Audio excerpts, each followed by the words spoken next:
હમણાં અમે જુનાગઢ ગયો અને વચ્ચે ઇન્દ્ર ભારતી બાપુનું કંઈક અનુષ્ઠાન હતું. ઋષિ બાપુ મને વાત કરતા હતા. મને કે ટીવીમાં ઇન્ટરવ્યુ વાળા ભાઈઓ બધા આવ્યા અને કીધું કે તમે આ સંતો બધા આવા મંત્રો આવા યજ્ઞો આવું કરો, અનુષ્ઠાન કરો, એનાથી ફેર શું પડે? આવો એણે પ્રશ્ન કર્યો. એટલે બાપુએ બહુ સારી વાત કરી. એણે કીધું કે ભાઈ આમ દૂર ઊભા હતા એટલે એમને કીધું કે આનાથી ફેર શું પડે? ત્યારે એમને જવાબ દીધો કે સામે એક ભાઈ ઊભા છે, એને ઓળખો છો? તો કે ના. તો એને જઈને તમે ગાળ આપો. એને ગાળ ગયો. બાપુ તો બોલ્યા હતા કઈ ગાળ દેવી એ તે. આ ગાળ તો એને આપ. અરે કે તો મને મારે જ ને. તાકે એક ગાળ જો અજાણ્યા માણસને એટલી અસર કરતી હોય તો સારો મંત્ર માણસને અસર કેમ ન કરે? ભલા માણસ આ ભજન અસર શું કામ ન કરે? પણ કહેવાનો મતલબ આ કોઈ આનો પ્રયોગ કરવા જેવું નથી. તમે ગંગામાં નાવ, પાપ ધોવાઈ જાય. અને કે પછી એનો એ ગંગાજળને કઈ પ્રયોગશાળામાં લઈ જાય અને એનું પૃથ્થકરણ કરીને એમાં કઈ સંશોધન ન કરાય કે આની અંદર કયું એવું તત્વ પડ્યું કે તમારા પાપને ધોઈ નાખે. એ તો ભરોસો જ હોવો જોઈએ. એટલે કવિ કાગ લખે છે, ભાઈ એને ભરોસે રેવાયજી,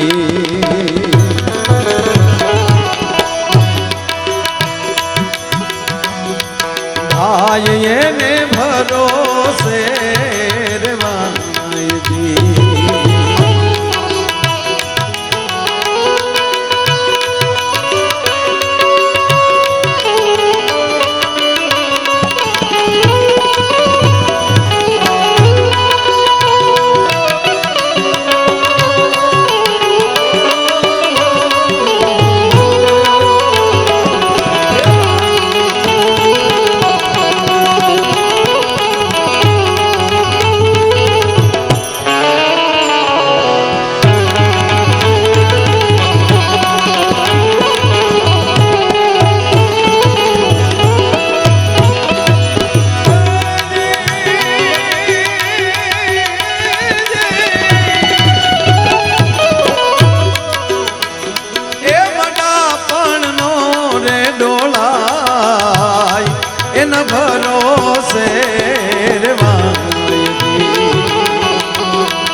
ભરોસે રેવાય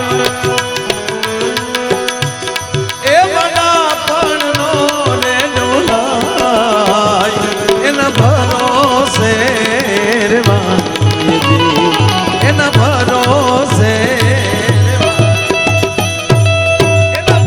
રેવાય, એમાં પંડના દાપણ નો ડોળાય, બસ એને ભરોસે રેવાય.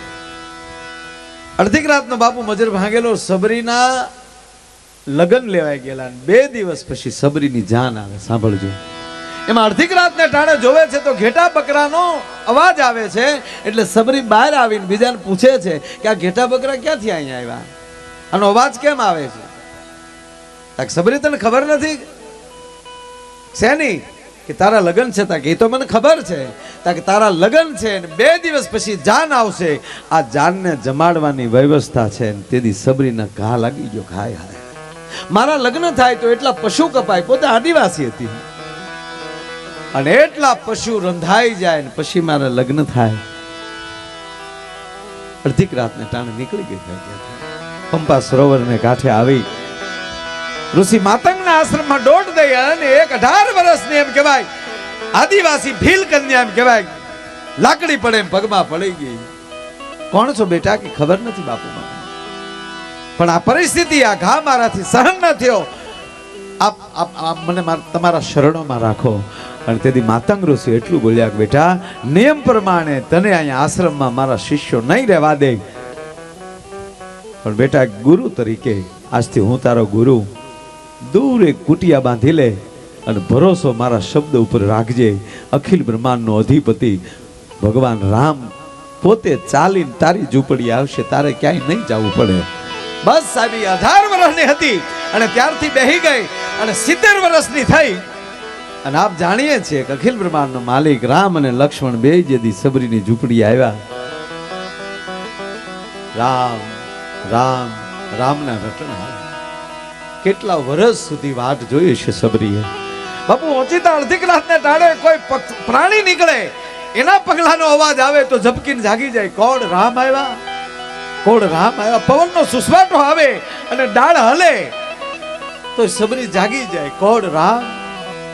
હવે કલ્પના કરો સાહેબ, એટલા વર્ષ સુધી આવી રાહ જોઈને જે સબરી બેઠી છે તેદી હકીકતનો રામ આવીને ઉભો રહ્યો છે, તેદી પરિસ્થિતિ કેવી થઈ.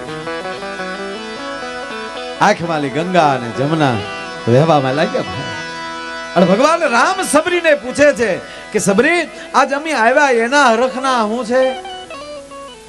સબરીનો જવાબ આપે છે, પ્રભુ આપ આવ્યા એનો હરખ તો હોય જ, પણ આજ મારી આંખમાં આહું છે એનું કારણ એ કે આજ મારા ગુરુના શબ્દ હાચા પીડ્યા. મારા ગુરુએ કીધું હતું કે બેટા તારે ક્યાંય નહીં જવું પડે, અખિલ બ્રહ્માંડનો માલિક તારી ઝૂંપડી આવશે. આજ મારા ગુરુના શબ્દ હાચા પડ્યા ને એ વાતનો મને હરખ છે, એના મને આજ આહુડ આવ્યા છે. અને એટલે કવિ કાગ લખે છે, આચરીએ ને અંગડે ધરીએ જેમ ગુરુજી ગાયજી, આચરીએ ને એ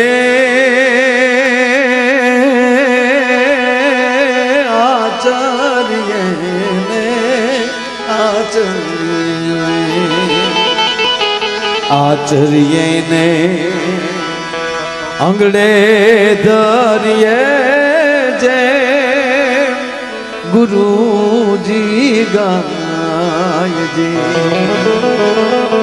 બાપુ અર્જુનની હારે કાયમ એમ કહેવાય ભગવાન નારાયણ રહેતા હતા, છતાં અર્જુન ક્યારેક ક્યારેક ગોથું ખાઈ ગયો છે. મહાભારતના યુદ્ધ પછી એક સમય એવો આવ્યો, બરોબર ભગવાન કૃષ્ણ અને અર્જુન બેઠા છે અને એના ગાંડીવના વખાણ કરે છે અર્જુન. ત્યારે ભગવાન કૃષ્ણએ કીધું કે અર્જુન, કોણ હારે હતું ને હું થઈ ગયું ને એને લીધે બધું થતું હોય, પાવર ન કરાય. બહુ અર્જુન વાતું કરે છે. ત્યારે ભગવાન કૃષ્ણે કીધું કે અર્જુન, તને બહુ એવું લાગતું હોય ને તો આ દિશામાં જા, થોડોક આગળ જંગલમાં. એ આગળ જંગલમાં ગયો, એ આગળ અર્જુન હાલ્યા, એ અંદર એકલા જાય છે અને એમાં કોઈ સ્ત્રીનો રડવાનો અવાજ સાંભળ્યો, બચાવો બચાવો. અને આ તો અર્જુન હતો, રહી ન શક્યો. જે દિશામાં એમ કહેવાય બાઈનો અવાજ આવતો હતો ત્યાં ગયો તો એક વિકરાળ કાયા વાળો માણસ એ સ્ત્રીને હેરાન કરતો હતો. અને તેથી અર્જુન એમ કહેવાય ગાંડી ઉપર હાથ નાખ્યો અને કીધું, મૂકી દે, હું ક્ષત્રિયનો દીકરો છું, મારી હાજરીમાં કોઈ અબળાને હેરાન કરતો હોય તેને જીવવા ન દઉં, અને હવે તારો જીવવાનો કોઈ અધિકાર નથી. અને એમ કરીને આમ કહેવાય ગાંડી ઉપર બાણ ચડાવ્યું અને બાપુ બાણ માર્યું ને તો મલોખાની ગોળ ભાંગી નાખ્યું પટ. અનેક બાણ ભાથામાં જેટલા હતા એટલા પ્રયોગ કર્યા, બાણ ભાંગી નાખ્યા. ઓલો વિકરાળ કાયા વાળો માણસ પછી દોટ દીધી, ઉભો રહેતો અમથો વિષમાં કૂદ્યો તે બાણનો દીકરો થાત. એ આગળ અર્જુન અને પાછળ ઓલો વિકરાળ કાયા વાળો માણા. એ આમ જે અર્જુન દોડ્યો જતો હતો, એકને એક પગ કપાઈ ગયેલો ને એક હાથ કપાઈ ગયેલો. અને એ એક જ હાથ વાળો ઉભો થયો અને આમાં એક પગે લંગડા તો ઉભો થયો અને કીધું, શું છે ભાઈ? એટલે અર્જુને કીધું, મને બચાવો. પાછળ આવ્યું.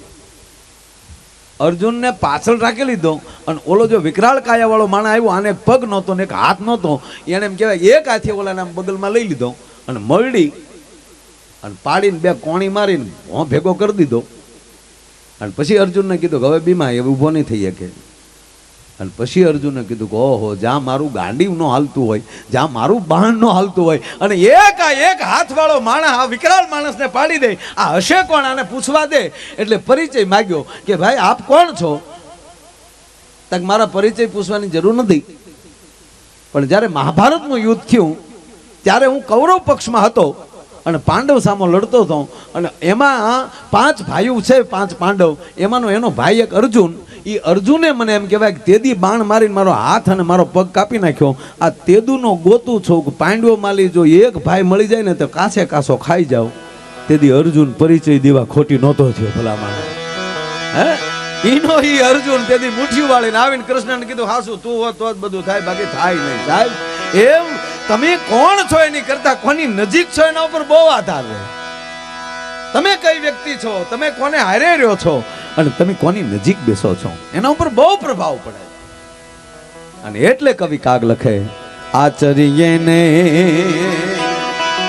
અંગડે ધરીએ જે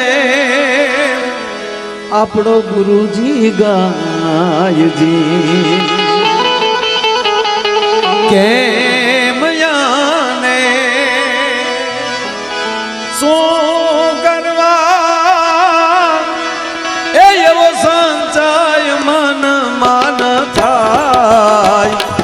એના ભરોસે રેવાય જી.